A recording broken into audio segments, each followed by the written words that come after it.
To kick off tonight's mini program, I've invited two fixtures and stalwarts of EA Festival, Mike Figgis and William Sieghart, to have a conversation on stage. Well, thank you, Joanne. And I think we also ought to be thanking Victoria and Zane for hosting us. I know that when this festival began, they were very helpful from the very beginning. And each year that we've done the festival, we started off with a preview in their barn. I've got to meet Mike through Joanne, through the festival, and we got some time together in Tirana as well as at Hedingham Castle and so forth.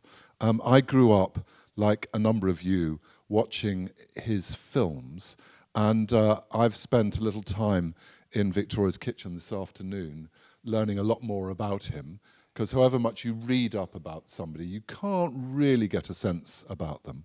And I'm going to ask him a few questions just to kind of catch his thread, because it is rather special. And your life began in Africa, didn't it? It did, yeah. Well, no. I was born in Carlisle, but at 9 months old, I went to Nairobi with my parents. And I stayed there till I was 8. And then at 8, and 8's a pretty big age, as many of you know, who were stuffed away to some horrible school somewhere and abandoned from your parents. But at 8, you went from the sunshine and the freedom and the big skies of Kenya To Carlisle. Yeah.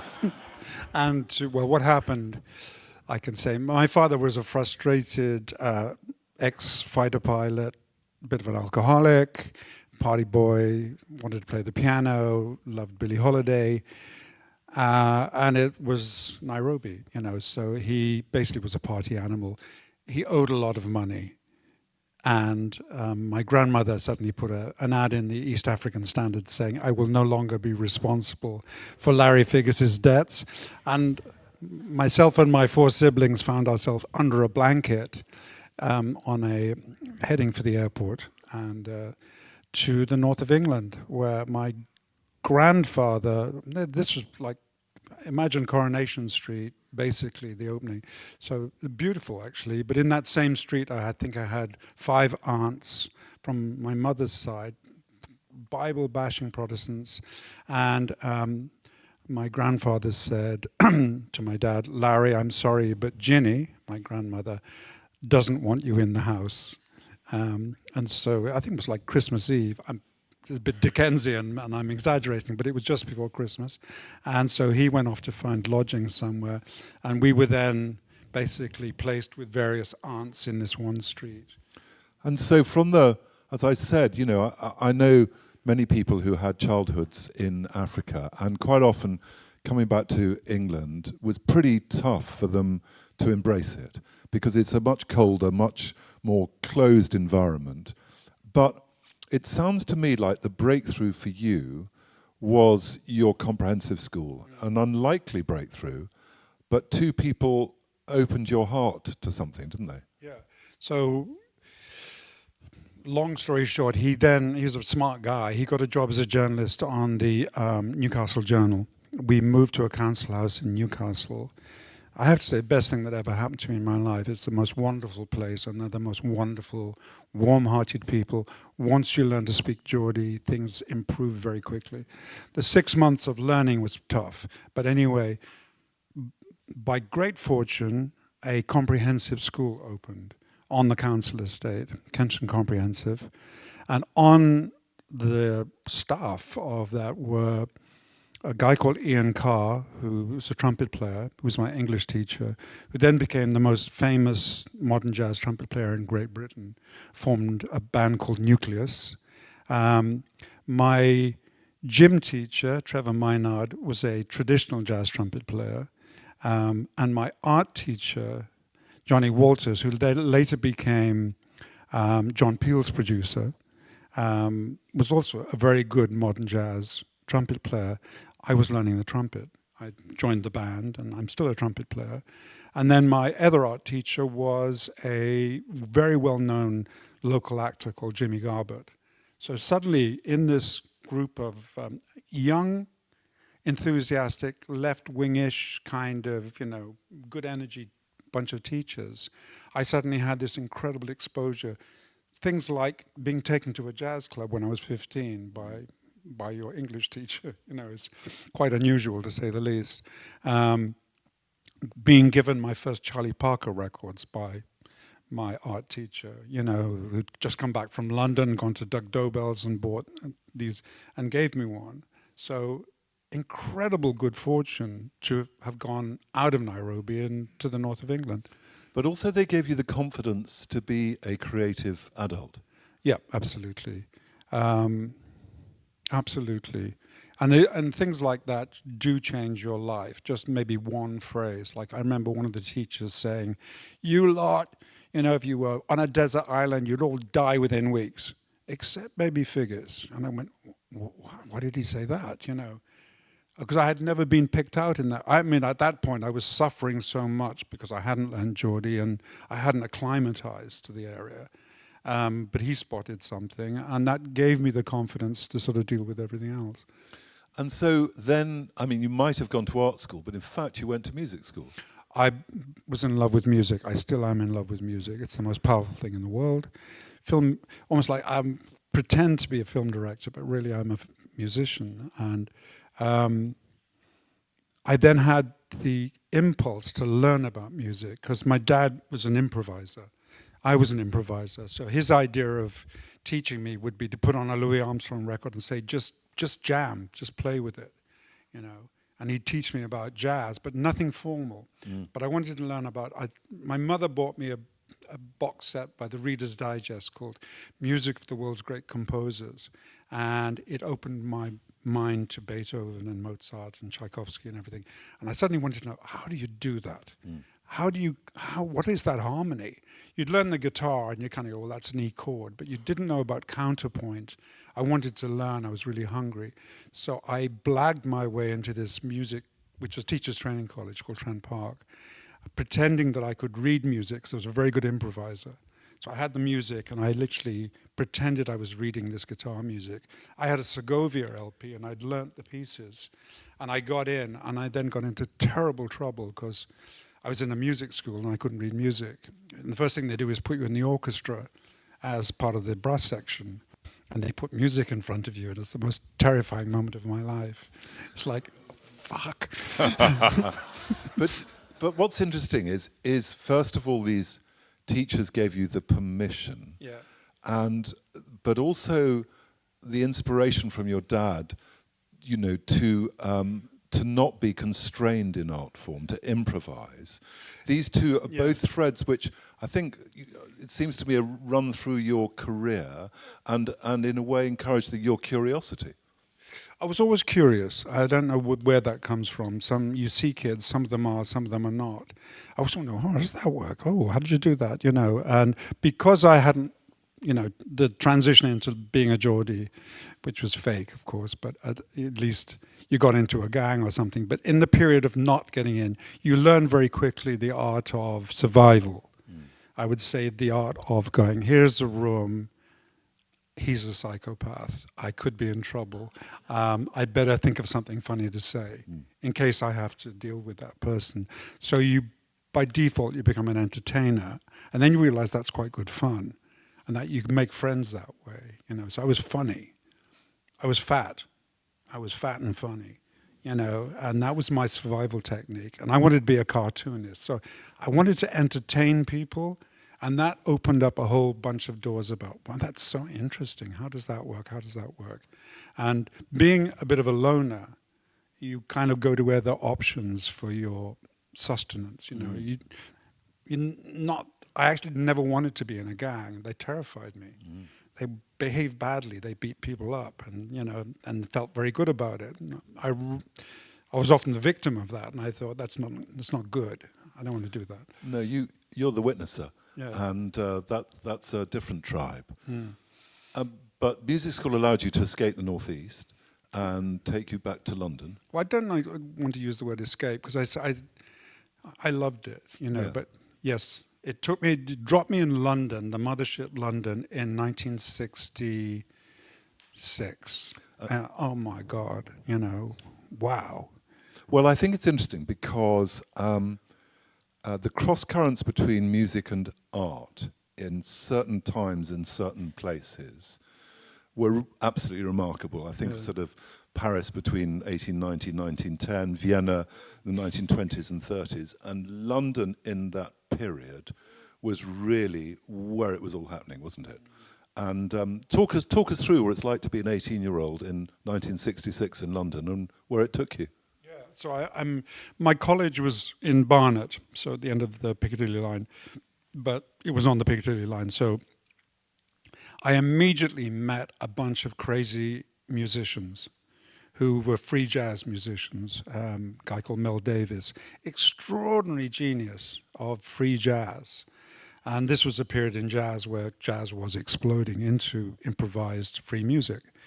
And I just dropped in. I loved what they were doing because they were crazy, and it didn't involve reading music, and I fitted in very well. I was a trumpet player. So they had a gig in a place called the Arts Lab. Now, this was a place in London run by Jim Haynes, extraordinary American, and ran for maybe 2, maybe 3 years. You'd go there on any night, it would be Mick Jagger, it would be Andy Warhol, these people just dropping in. They had a macrobiotic restaurant, they had a performance space, they had a cinema where I saw my first Jean-Luc Godard films, Eastern European New Wave films, everything. And the social life was incredible. It was in Drury Lane. And this was the kind of hub. This was the hub of the universe at that moment. It was where it was happening. And obviously, this was the 60s, and this was London, and it was alive. It was exploding with cross-cultural stuff. Cinema was combining with this and music, and through them, the free jazz group, I then met the People's Show, who were the foremost British experimental performance art group. I then joined them for 10 years. As an actor? Yeah. Well, no, I was joined as a musician, and then there was a kind of Judy Garland moment at the Royal Court where they had a huge fight and a lot of "fuck you, I'm out of here," and half the cast walked, right? And so Mark Long, who was this genius behind all of this, sort of said, "Mike, you're on stage tonight." And I went, okay, because I'd already, fat comedian, I was already up for that. I was thin by then. And he said, "You're wearing a Bieber dress and odd shoes, and we're going to improvise a dialogue about Bix Beiderbecke and Charlie Parker." And I went, okay, I'm up for it. And I went on stage, and like George Melly, Mick Jagger, it was the Royal Court Theatre in 60, whatever it was. And I loved it. It was like, and it went well. That was the main thing. If it had gone badly, I probably wouldn't be talking to you tonight. But it went really well, and I thought, I like this. This is me. This is me, yeah. And so from cross-dressing on the Royal Court stage, how did you get behind a camera? Just through organic, curiosity. So 10 years of experimental theatre. I have to say, intellectually, probably the best part of my life, because 4 people just being so inventive, all the time, and like 100% dedicated to one thing, which is what you were doing. Nothing kind of laid back about it, It was intense. And through that, I started experimenting with lighting and with sound tapes, and at a period where, using reel-to-reel tape recorders, you'd run a loop around a room, you'd blank off the record head, you'd multi-track on it. I mean, inventive time. And naturally, cameras are interesting. I was taking stills.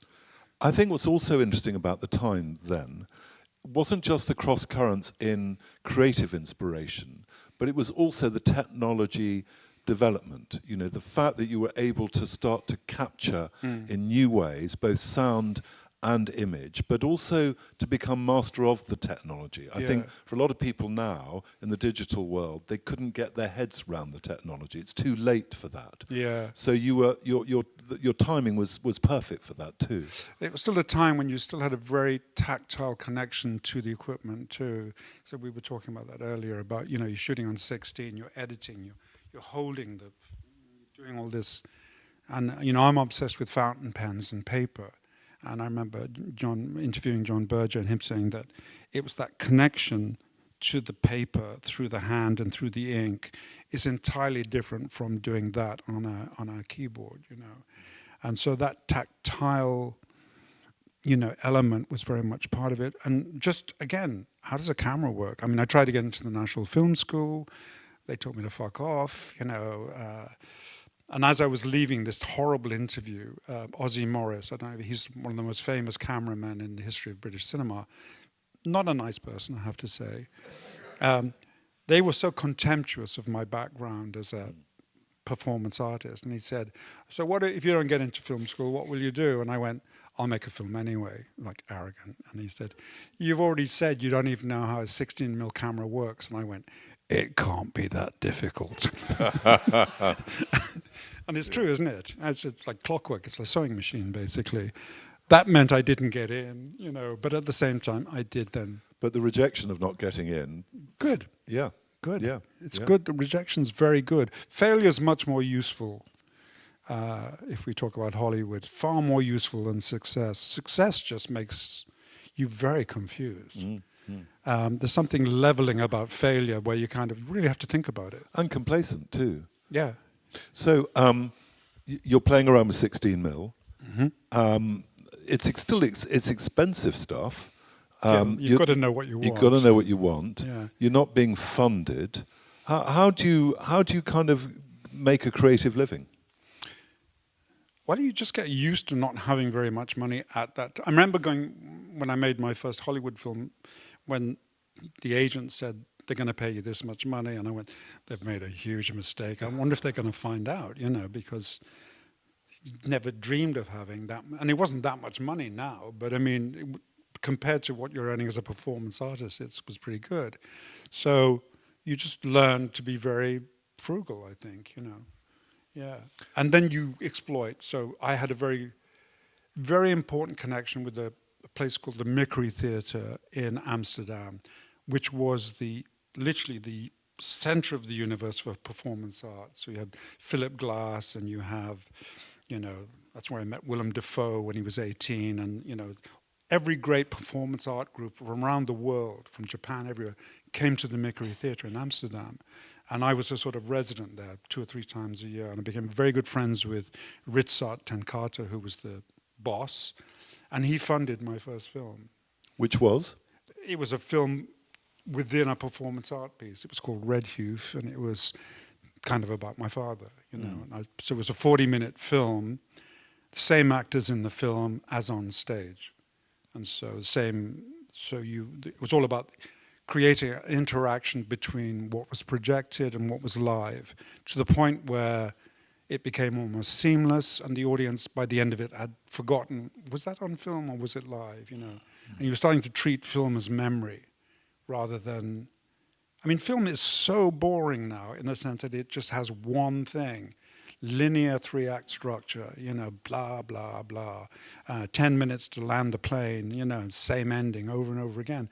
When you consider what is possible with cinema, which is almost infinite in terms of, you know, like the time code, when you start playing with multi-facets at the same time and still doing a narrative, you know.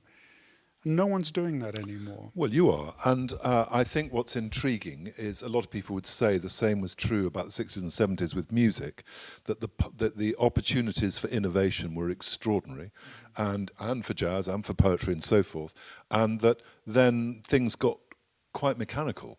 But you managed to continue to innovate, and you innovated in Hollywood. I mean, Leaving Las Vegas, which is perhaps the film you're best known for in the IMDb catalogue, you shot on 16mm, and you shot it yourself, didn't you? Well, me and the DP shared 50-50. You know, we were talking about the reason when I started making films, having been someone hands-on. I was an actor, I was a musician. I didn't work with directors. It was very cooperative. So you're working with very intensely talented artists, right, who are focused on one thing, which is, you know, the creative thing. Then you go into something like the film industry, the film business, and it's just a lot of people. And you end up watching television. There's the cameraman over there, the actors, and then you're watching a monitor. And it's like, it was painful for me, this separation. It's like I lost all my connection, right? So at a certain point, as things went down the toilet, fortunately, and I became more depressed and alienated from that system, I started longing for a return to 16mm and a small crew and all of that. And there was a wonderful DP on a film called The Browning Version, who asked me to shoot the second camera just for a couple of scenes. And the minute I put my eye to the eyepiece and saw the actors, it was like, oh my God, I can never go back. I have to have this connection with the actors, you know. And so Leaving Las Vegas was my opportunity on a low-budget film to reconnect. Yeah. And then you started to conceive your own projects, to write them, to everything them. Yeah. And how long did that fascinate you for? Well, to right now. Yes, Yeah. but I meant within the Hollywood sort of context until you got fed up. Well, the irony was I'd already decided to leave when I made Leaving Las Vegas because nobody wanted me. And then, of course, irony was it was a huge hit. And so suddenly it was like, Mike, I haven't seen you for ages. Hey, buddy, you know, let me pay you millions of dollars to make another bad film, you know, for us, you know. And it's hard to say no when you're, you know, it's tempting. And so I lingered on for another 2 films and got really well paid. And then I left, you know, because that was my plan anyway. Meanwhile, I was at the same time shooting on 16 other films, you know, and setting up other films. And capitalizing, earlier you said, how do you fund these things? Well, when things are going well, you make damn sure that you're going to get some funding for your artsy project, you know, because they love you that week, you know, and you better move quickly because it could be over very quickly. But what intrigues me about you is that, like, you know, like Brian Eno, you're ever innovating, but you're also surrounded with an obsession and a knowledge about the technology that's making it all. And maybe that allows you to innovate as well. It's easier for me because I've come up through basic equipment, right? So I know very quickly how to take what I need from new technology. For any filmmaker that's coming up now in film school, and I teach a lot, it's really, really hard because they are constantly, you know, overwhelmed with technological pornography, basically, I call it. This camera's even better, it's even sharper, it's even brighter, it's even, the batteries last longer, there's this. You've got to get it, it's more expensive, but you need one, otherwise you have no credibility. And I say to them, you've got a fucking iPhone, go and, oh no, because if I shoot on the iPhone, no one will take me seriously. Even though the quality is better than video was 25 years ago, right? But that was considered. But also the quality is too good in a way. I mean, maybe to my jaded eye. The quality is horrible. But I quite like the flicker and the scratch horrible. and all of that. You talk to any makeup artist, they will want to kill themselves because every spot is now visible on 4K or 6K. And so they're doing, this is how insane it is. You spend all that money on the camera, and then in editing, you throw it slightly out of focus, you know, so you can't see the makeup anymore, you know, because the detail is so good, you know. So they use filmic effects to make it look like film again. It's just like, why didn't you just use a smaller camera, or, you know? And then they shoot on film, and this is probably, you know, I shouldn't say this, but I will say this. You know, you see a film like Oppenheimer, my thought was, why didn't you shoot it on an iPhone? You know, why did you shoot on 70mm or whatever it was? Because it actually doesn't look very good, in my opinion, and it's a talkie. So what was the point of wasting all that money on the film, you know? Because there is this thing of, I want the credibility of shooting on film because somehow that's synonymous with being a great director or something. So with the spirit of innovation, and you're not someone to hark on the past, where do we go from here? How do we break out of the constraints of Hollywood, of technology, of sort of digital supremacy? Well, what I always say to my students is this: find a producer and someone who understands the internet. A cinema, this is a cinema, right? we probably get a blackout. Well, it's dark anyway, right? So you put a screen there, you get a couple of Bose speakers, and we turn the seats around a little bit. It's a cinema for one night or for a week. So why don't you go off with your mates like Truffaut and Godard did, shoot a film, edit it. If it's any good, rent a space for a week, invite people to pay some money. You will know after the first 20 minutes whether your film's working or not. If they'd like it, they'll tell their mates. After 2 weeks, you might want to extend to 4 weeks. And then guess what? Netflix might call you up and say, we've heard the buzz, blah, blah, blah. So why don't you just bypass the system? Because I didn't have this possibility. You do. You have the internet. You mean there are no barriers to entry? Because there's no barriers. you don't have to have someone to give you an advance budget for all the film you don't need that a you're going to have budget. to develop and all of that. No. You just need a Mac. Yeah. And something to shoot on, and maybe good sound. And also, in a way, through YouTube and so forth, you've got your own distribution channel. Absolutely. And I'm now opening my own YouTube channel because I've given up on the BBC and all the other platforms because I don't see a future there. And explain to me, because editorially, these platforms have changed. They don't have the same diversity. No. Talk us through that story. Well, the way the algorithm works, of course, is to smother you, right, eventually. It's a smothering technique. So if you look at the beginnings of, say, Netflix, let's say 10, 15 years ago, they were doing some pretty smart things. There were some really innovative programs on Netflix. If you look now, the algorithm has basically taken everything to the center of the road and just covered it in goo, so the writing is terrible. The cinematography is terrible. Everything's too bright. There is no shadow. There is no darkness. They've taken sex out of everything algorithmically. So everything's been kind of neutered. So stories are curiously kind of neutered now. There's no kind of like upsetting edge to them, unless it's just about something awful, like an awful social problem or something like that. But in terms of great drama, if you think of Strindberg or, something like that, whereas, because good drama is dark drama. No, so my word is the written word. And what has tended to happen is that a bright young publisher has built, collected together some new voices, and then done rather too well and got bought up by one of the bigger publishers that's then got bought up by Murdoch or whatever. But then in being bought up, their imprint becomes a bit anodyne and leaves space for the new. Mm-hmm. Does that happen in your world? Well, I think it should. I think I gave a talk probably, 15 years ago saying, is there too much culture? And there is. There's too much stuff now, right? And we're not letting it go because unfortunately digital allows us to capture things without them fading. So before, the natural process of disintegration, of, film fading and books getting yellow and, photographs getting yellow and image disappearing slowly, it's kind of natural part of our life. Now we just preserve everything by the billion, right?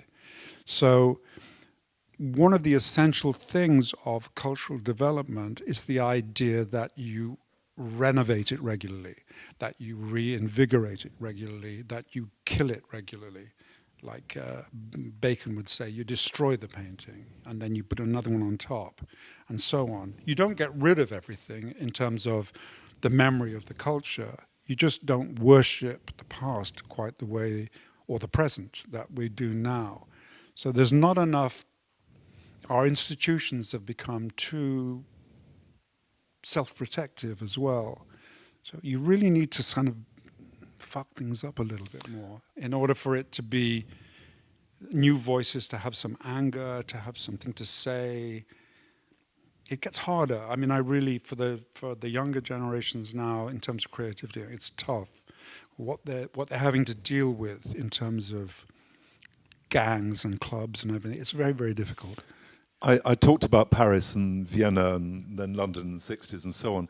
One of the other problems with the digital world is the opportunity to coalesce in a place. Is there somewhere geographically where all of that's happening now? I don't think so. I mean, of course, we are getting much more used to the idea that it's not necessarily about geographical centers. It's more about the internet. It's about the internet. The genie is out of that bottle. We may as well kind of like, we denigrate it all the time, but at the same time, there's great things happening because of it. But you don't think it's Seoul or somewhere non-European? Maybe, I don't know. I just don't know. Yeah. I mean, the other thing that happens is that, personally, you become more and more, by choice, isolated. I've found that unless I protect myself from the plethora of information that's out there, it's very confusing. And you need to, at a certain point, just focus on what your own obsession is and just try and keep it clean. Yeah. And switch everything else. I mean, I'd love to help more with the bigger picture, but it's too confusing. It takes too much time. Yeah. So you told me that you're delving into your old notebooks. What's your next grand projet? Well, my next grand project is an ongoing project, which I realized, we were talking about this earlier, the idea that over the last 45 years, let's say, in terms of moving image, I have amassed a huge amount of imagery. And at times people say, why did you film that performance art piece? And I would say, I don't know, but at one point it might become clear. I just felt I should do that, right? And I've started to repurpose stuff, going, okay, I shot that, I used a bit of that, but now maybe if I combine that with that. In other words, does a cinematic plot, does it have to be a linear, dramatic story? Part 1, part 2, part 3. Or can it be, this is a really strong image, which is very dynamic, that allows me to do a very slow image now. Then I need to speed things up because it's entertainment. So now I need to do something that takes the audience, wakes them up a little bit. Because cinema, after all, is a series of making sure the audience haven't fallen asleep. In a dark space, flickering light, it's like your first instinct is to sleep, right? So you've got to... So it could be a performance piece, a piece of flamenco, or it could be an interview with someone really interesting like David Lynch or something like that, or Vivienne Westwood, or these amazing people that I've met, and repurpose it. And that's why I say YouTube comes in, because this is not for the BBC or Channel 4 or ITV. They don't do that stuff. They have no interest in that stuff. And the other thing is they are clock-based. So if this is 37 minutes and this is 2 minutes, that's fine. And also, the audience has the choice. No, I'll go to the next one. This is kind of boring for me. That's life, And I suddenly see a whole world now where you have this freedom of expression that wasn't there before. And the quality is actually pretty good on YouTube now. Well, Mike Figgis, I'm sure you've got a whole barn full of subscribers coming to your YouTube channel. And I think we've all been very privileged to hear your words tonight. So thank you very, very much. It's been a pleasure talking to you.